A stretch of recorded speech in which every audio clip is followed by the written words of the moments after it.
പിന്നെ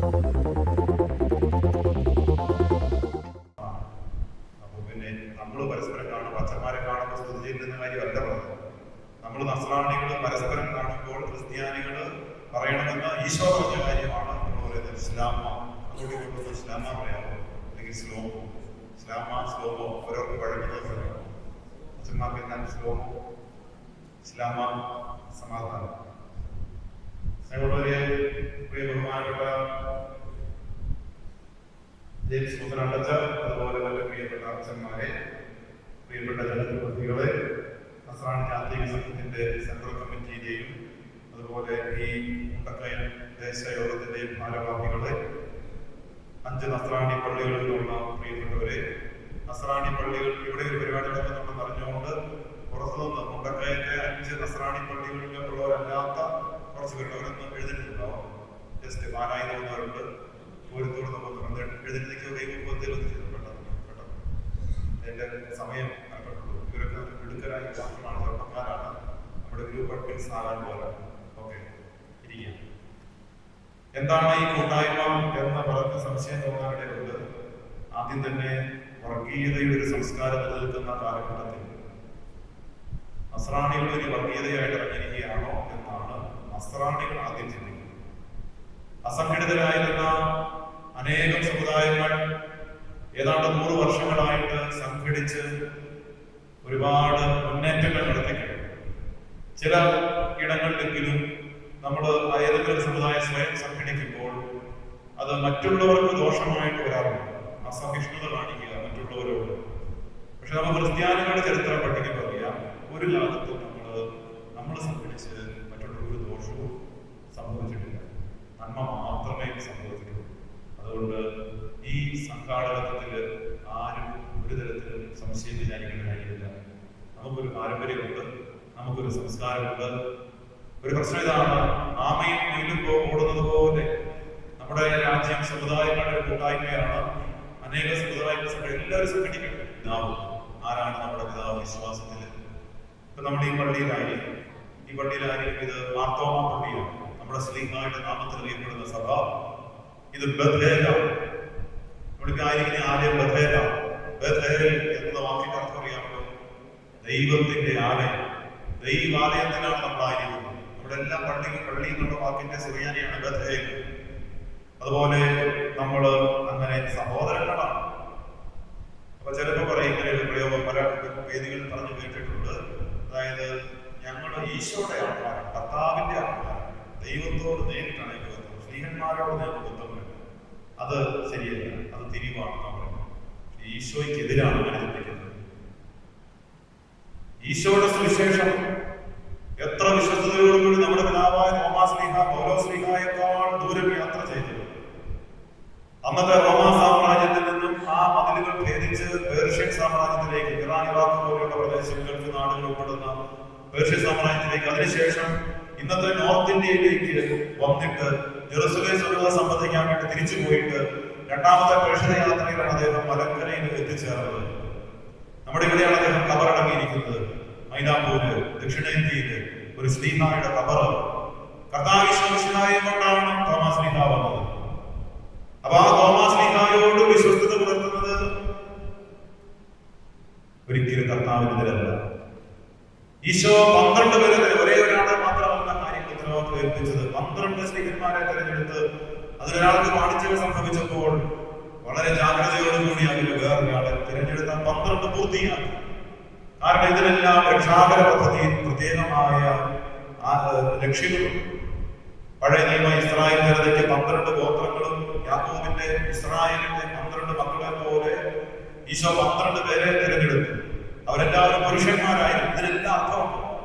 അതുപോലെ ശ്ലീഹന്മാരോട് പറഞ്ഞ, നിങ്ങൾ ചിതറിക്കപ്പെട്ട യഹൂദർക്കിടയിലേക്ക് പോകണം. ആദ്യം ജെറുസലേമിലും പിന്നെ സമരിയായാലും പിന്നെ യൂദയ ലോകത്തിന്റെ അതിർത്തികൾ വരെയുമെന്ന് കർത്താവ് പറഞ്ഞു. ഇതിനെല്ലാം കൃത്യമായ അർത്ഥങ്ങളുണ്ട്. വിജാതിയുടെ അടുത്തേക്ക് പോകരുത് എന്ന് കർത്താവിന്റെ വചനമുണ്ട്. എന്നാൽ സർവ്വജനപദങ്ങൾക്കും വേണ്ടിയുള്ള രക്ഷ, യഹൂദരിൽ നിന്നാണ് രക്ഷ. ശ്രീഹന്മാരാദ്യം പോയത് എല്ലാം യഹൂദരുടെ സാന്നിധ്യമുള്ള ആദിമ സഭ ജൂയിഷ് ക്രിസ്ത്യാനിറ്റിയാണ്. അതുകൊണ്ട് തന്നെ തോമാശ്ലീഹ വരുമ്പോഴും ആദ്യം മുതൽ യഹൂദരുടെ രീതികൾ നമുക്കുണ്ട്. നമ്മുടെ ഈ കൊച്ചു കേരളത്തിൽ മലക്കരയിൽ തന്നെ, അന്ന് കേരളം എന്നല്ല വിളിക്കുന്നത്, നമ്മുടെ ഇവിടെ സിനഗോഗുകളുണ്ട്, നമ്മുടെ ഇവിടെ യാമപ്രാർത്ഥനകൾ സങ്കീർത്തനങ്ങൾ ആരംഭിക്കുന്ന യഹൂദരുണ്ട്, നമ്മുടെ ഇവിടുത്തെ കുർബാനക്രമം, സ്ലീഹന്മാരുടെ കൂദാശക്രമം, അത് സുറിയാനി ഭാഷ, ഇതെല്ലാം സ്ലീഹന്മാരുടെ പാരമ്പര്യമാണ്. ഇത് ഈശോയുടെ പാരമ്പര്യമാണ്. അത് മാതാവിന്റെ പ്രിയത്തിന്റെ പാരമ്പര്യമാണ്. അത് ആദിമസഭയുടെ പാരമ്പര്യം. മറ്റെല്ലാ ദേശങ്ങളിലെയും സാമ്രാജ്യങ്ങളിലെയും സഭകൾ പല പല ഉദാഹരണങ്ങൾ, റോമാ സാമ്രാജ്യത്തിൽ ഗ്രീക്ക് വൽക്കരണം, യവനവൽക്കരണം നടത്തി ദൈവശാസ്ത്രവും കുർബാനക്രമവും എല്ലാം മാറിപ്പോയി. എന്നാൽ ഈ മലങ്കരയില് പേർഷ്യയിലൊക്കെയുള്ള ഇന്നും പിടിച്ചു നിൽക്കുന്ന സഭകൾ, കാരണം അതുപോലെ പ്രതിസന്ധികളിലൂടെ കടന്നുപോയ രണ്ട് ദേശങ്ങളാണ്. നമ്മുടെ പിതാവായ മാർത്തോമാ ശ്ലീഹാ തന്നെ കുത്തം കൊണ്ട് കുത്തപ്പെട്ട് രക്തസാക്ഷിയായി മാറി. ഇതുപോലെ വിവിധ കാലങ്ങളിൽ വിവിധ പരീക്ഷണങ്ങൾ നമുക്കുണ്ട്. അതുപോലെ പേർഷ്യയിലെ കാര്യം നമുക്കറിയാമല്ലോ, അവിടുത്തെ വലിയ ചരിത്രത്തിൽ സംഭവിച്ചിട്ടുള്ള സംഭവങ്ങൾ, പിടിച്ചു നിൽക്കുന്ന സഭകൾ.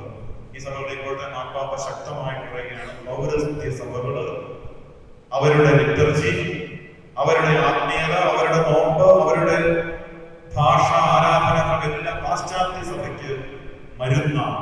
അവരുടെ പാശ്ചാത്യ സഭയ്ക്ക് രോഗബാധ ഉണ്ടായിട്ടുണ്ട്. അതവർ ഏറ്റുപറഞ്ഞ് കുറെ പാണിച്ചുകൾ സംഭവിച്ചിട്ടുണ്ട്, തെറ്റുകൾ സംഭവിച്ചിട്ടുണ്ട്, അബദ്ധങ്ങൾ സംഭവിച്ചിട്ടുണ്ട്. അവിടെയൊക്കെയാണ് നവീകരണ സഭയുടെ ഇടപെടൽ ശക്തമായിട്ട് ഉണ്ടായത്. മാർത്തോമാ സഭയുടെ പള്ളിയിലായിരിക്കുമ്പോൾ പ്രത്യേകമായിട്ട് നിങ്ങൾ ഒത്തിരി പഠിക്കാനുണ്ട്. ഈ ക്വയറിന്റെ ഈ ഒരു രീതി തന്നെ രാവിലെ 9 മണിക്ക് വന്നവരാണെന്നാണ് ബഹുമാനപ്പെട്ട വികാരി ചെയ്തവരുടെ സ്നേഹം കൊണ്ട് പറഞ്ഞത്. വീട്ടിൽ പോയിട്ട് നാളെ വളരെ സ്കൂളുകളുണ്ട്. ഇത് ക്രൈസ്തവ നസ്രാണി ഐക്യത്തിന് വേണ്ടി എടുക്കുന്ന ത്യാഗത്തിന് ദൈവം പ്രതിഫലം. അപ്പോ ഇവിടെ മാർത്തോമാ സഭ വേദപുസ്തകത്തെ ഒരിക്കലും തള്ളി പറയാത്ത, കൂടുതൽ വേദപുസ്തക സ്ഥാനം നൽകി ബാക്കിയുള്ള സഭകൾക്ക് മാതൃകയായ സഭയാണ് വേദപുസ്തകം.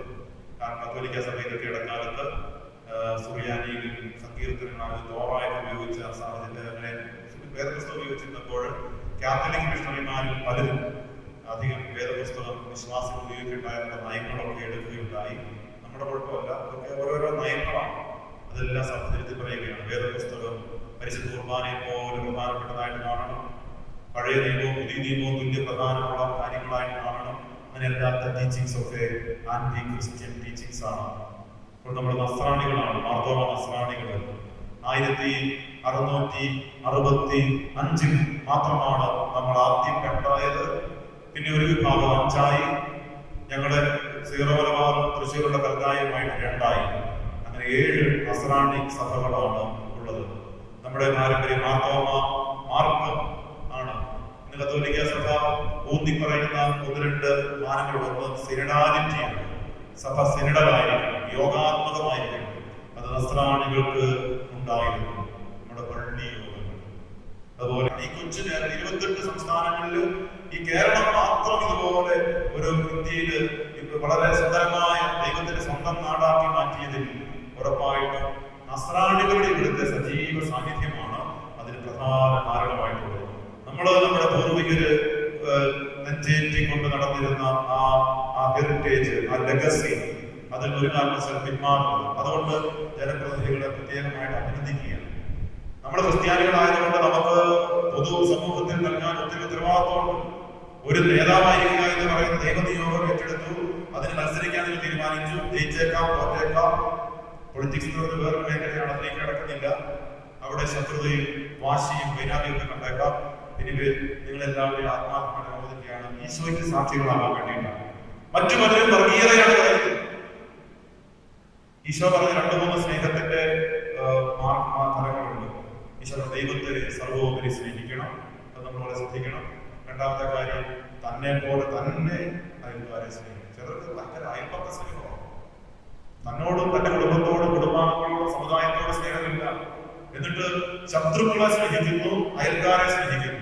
ഈ 2 കാര്യം തന്നോട് സ്നേഹമില്ലാതെയാണെങ്കിൽ അത് കാപട്യമാണ്, അത് ശരിയായ രീതിയല്ല.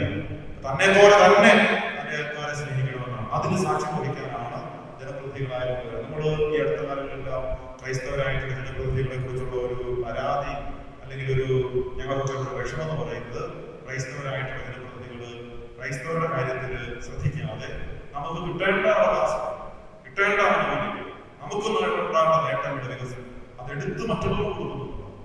അത് കർത്താവ് പറഞ്ഞിട്ടുള്ളത്. അതുകൊണ്ട് എല്ലാവരും തുല്യരായിട്ട് കാണാം.